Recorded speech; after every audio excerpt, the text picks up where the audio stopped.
Hello everyone, नमस्कार, Har Har Mahadev. Welcome back to जैनपी channel.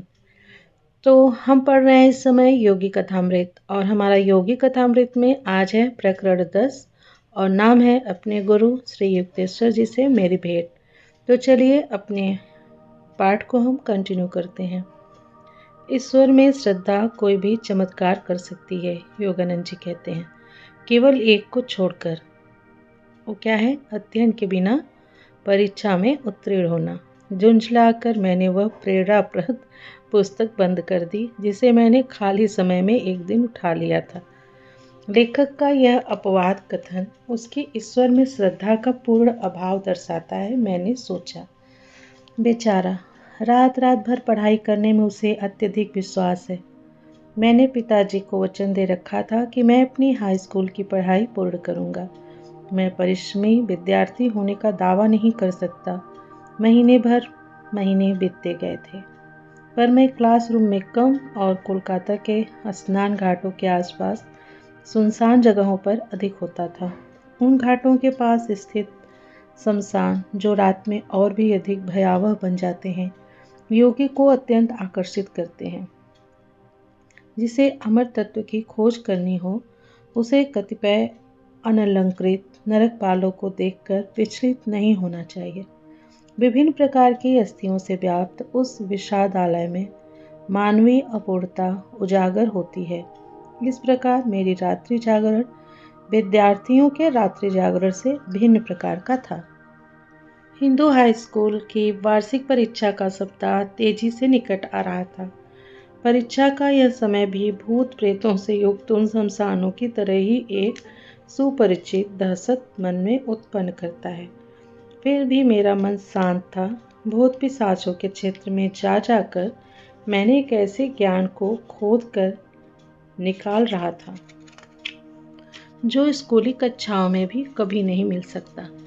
परंतु मेरे पास स्वामी प्रणवानंद जी का कौशल नहीं था, जो एक ही समय में दो स्थानों पर आसानी से उपस्थित हो सकते थे।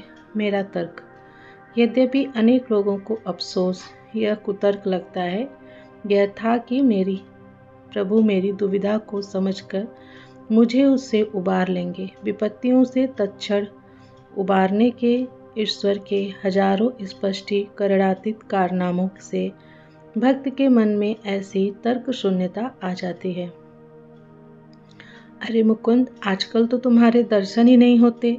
एक दिन अपराह्न गढ़पार रोड पर मेरी ही कक्षा के एक सहपाठी से अचानक भेंट हुई तो उसने मुझसे कहा, ओह नंतू, लगता है स्कूल में मेरी अनुपस्थिति ने मुझे निश्चित तौर पर कठिन परिस्थिति में डाल दिया है। मैंने उसकी स्नेहपूर्ण दृष्टि के आगे अपने हृदय का भार हल्का किया। नंतू, जो एक तीक्ष्ण बुद्धि छात्र था, दिल खोलकर हंसने लगा। आखिर मेरी परिस्थिति भी हास्यजनक ही थी। वार्षिक परीक्षा के लिए तो तुम बिल्कुल भी तैयार नहीं हो, उसने कहा। लगता है अब मुझे ही तुम्हारी सहायता करनी होगी। नंतू के ये सहज सरल शब्द दैवी आश्वासन बनकर मेरे कानों में उतरे। तत्परता के साथ मैं उसके घर गया। परीक्षा में जिन प्रश्नों के पूछे जाने की संभावना उसे प्रतीत हो रही थी, उनके उत्तर उसने मुझे समझा दिए। ये प्रश्न ऐसे दाने हैं जो अनेक भोले भाले विद्यार्थियों को परीक्षा के जाल में फंसा लेंगे। मेरे उत्तरों को ठीक से याद करोगे तो तुम उस जाल से सही सलामत निकल जाओगे। जब मैं उसके घर से निकला तब काफ़ी रात बीत गई थी। उधार की विद्वता से लबालब भरा हुआ मैं पूरे भक्तिभाव के साथ प्रार्थना कर रहा था कि अगले कुछ संकटपूर्ण दिनों में वह पांडित्य मुझ में बना रहे। मुझे अपने विभिन्न विषयों में नंतू ने परीक्षा के लिए तैयार कर दिया था, परंतु समयाभाव के कारण संस्कृत को भूल गया था। मैंने उत्कटतापूर्वक भगवान को इस भूल की याद दिला दी। दूसरे दिन प्रातःकाल में चलते कदमों की लय पर अपना नया ज्ञान आत्मसात करता हुआ सैर कर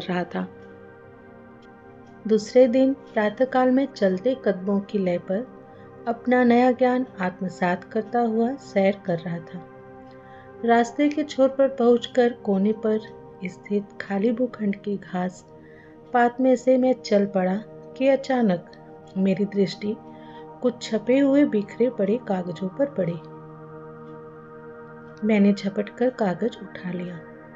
मेरा झपटना सार्थक भी हुआ। मेरे हाथ में संस्कृत श्लोक थे। उनका अर्थ लगाने के अपने उगमगाते प्रयासों में सहायता के लिए मैंने एक पंडित को पकड़ा। उनकी मधुर वाणी ने वातावरण को उस प्राचीन भाषा के निनादी मधुर सौंदर्य से भर दिया। इन असामान्य श्लोकों को सीखकर संस्कृत की तुम्हारी परीक्षा में कोई सहायता नहीं हो सकती। पंडित ने उन श्लोकों को निश्चयपूर्वक मेरे लिए बेकार ठहराया, परंतु उन श्लोकों का अर्थ जानने के कारण ही दूसरे दिन मैं संस्कृत की परीक्षा में पास हो सका। नंतू ने अपनी दूरदृष्टि से जो सहायता मुझे दी थी, उसके कारण मुझे अपने अन्य सभी विषयों में भी उत्तीर्णांक मिल गए। पिताजी खुश हो गए कि मैंने हाई स्कूल की पढ़ाई पूरी करने का अपना वचन निभाया था। मेरी कृतज्ञता ईश्वर के चरणों में समर्पित हुई। मैं जानता था कि केवल उनकी प्रेरणा के कारण ही मैं नंतू के घर पहुंचा था और कूड़े से भरे भूखंड के अप्रचलित मार्ग से भी उन्हीं की प्रेरणा से गया था। उन्होंने अपनी लीला करते हुए मुझे उबारने की अपनी यथासमय योजना की दोहरी अभिव्यक्ति प्रदर्शित की थी। निरर्थक मानकर रख दी हुई उस पुस्तक पर मेरी दृष्टि पड़ी, जिसके लेखक ने परीक्षा भवन में ईश्वर की महत्ता को अपर्याप्त माना था। मेरे मन में उठे इस विचार पर मैं अपनी हंसी को रोक नहीं पाया। यदि मैं इस लेखक को बता दूं कि मृतदेहों के अवशेषों के बीच बैठकर ईश्वर का ध्यान करना हाई स्कूल परीक्षा पास करने का सहज उपाय है, तो उसकी उलझनें और अधिक बढ़ जाएंगी। नई प्रतिष्ठा से गौरवान्वित होकर अब मैं खुले रूप से घर छोड़ने की योजना बनाने लगा, अपने एक समवयस्क मित्र जितेंद्र मजुमदार के साथ। वाराणसी के एक आश्रम श्री भारत धर्म महामंडल में जाकर रहने का और वहाँ आध्यात्मिक शिक्षा ग्रहण करने का मैंने निश्चय किया। अपने परिवार से वियोग की कल्पना एक दिन गहरा विषाद बनकर मुझ पर छा गई। माँ का स्वर्गवास के बाद मेरे दो छोटे भाइयों सनंद और विष्णु तथा सबसे छोटी बहन थामू के लिए विशेष रूप से मेरा प्रेम तीव्र हो गया था। मैं शीघ्रतापूर्वक अपने एकांत स्थान उस छोटी सी अटारी में जा पहुंचा, जो मेरी आकुल साधना के अनेकानेक प्रसंगों का साक्षी था। 2 घंटों के अश्रुपात के बाद मैंने अपने में एक अपूर्व परिवर्तन अनुभव किया, जैसे किसी चमत्कारी परिष्कारक तत्व से मेरा अंतर धुलकर एकदम साफ हो गया हो। सारी आसक्ति हवा हो गई। मित्रों के मित्र ईश्वर की खोज करने का मेरा निश्चय और भी दृढ़ हो गया। मैं तुमसे आखिरी बार अनुरोध करता हूँ। मैं पिताजी के समक्ष उनका आशीर्वाद लेने के लिए खड़ा था, तब उन्होंने मर्माहत होकर कहा, मेरा और अपने शोकाकुल भाई बहनों का त्याग मत करो।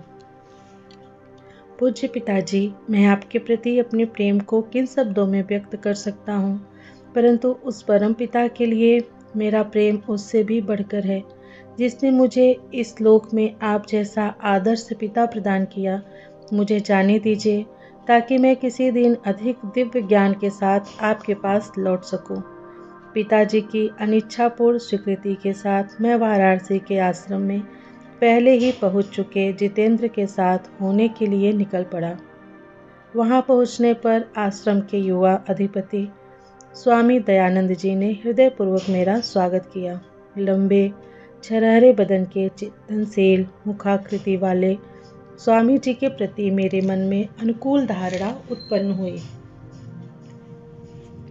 उनकी गौरवर्ण मुखाकृति पर बुद्ध समान भाव था। मुझे यह देखकर खुशी हुई कि मेरे इस नए घर में भी एक अटारी थी। भोर और प्रातःकाल का समय मैं वहीं व्यतीत करने लगा। आश्रम वासियों को ध्यानाभ्यास का अत्यल्प ज्ञान था, अतः उनका विचार था कि मुझे अपना सारा समय आश्रम के प्रबंधात्मक कार्यों में लगाना चाहिए। अपराह उनके कार्यालय में मैं जो काम करता था उसके लिए वे मेरी सराहना करते थे। ईश्वर को इतनी जल्दी पकड़ने का प्रयास मत करो। एक दिन मैं भोर में अटारी की ओर जा रहा था, तब एक आश्रमवासी ने मेरा उपहास किया। मैं दयानंद जी के पास गया, जो गंगा का दृश्य प्रस्तुत करने वाले अपने छोटे से कक्ष में व्यस्त थे। स्वामी जी, मेरी समझ में नहीं आ रहा है कि यहाँ मुझसे क्या अपेक्षा की जाती है। मुझे ईश्वर के प्रत्यक्ष अनुभूति की जिज्ञासा है। ईश्वर के अतिरिक्त मैं किसी और चीज़ से संतुष्ट नहीं हो सकता, न अच्छे कार्यों के साथ जुड़ने से, न उनके सिद्धांत से और न उन्हें करने से। गेरुआ वस्त्रधारी स्वामी जी ने स्नेहपूर्वक मेरा कंधा थपथपाया।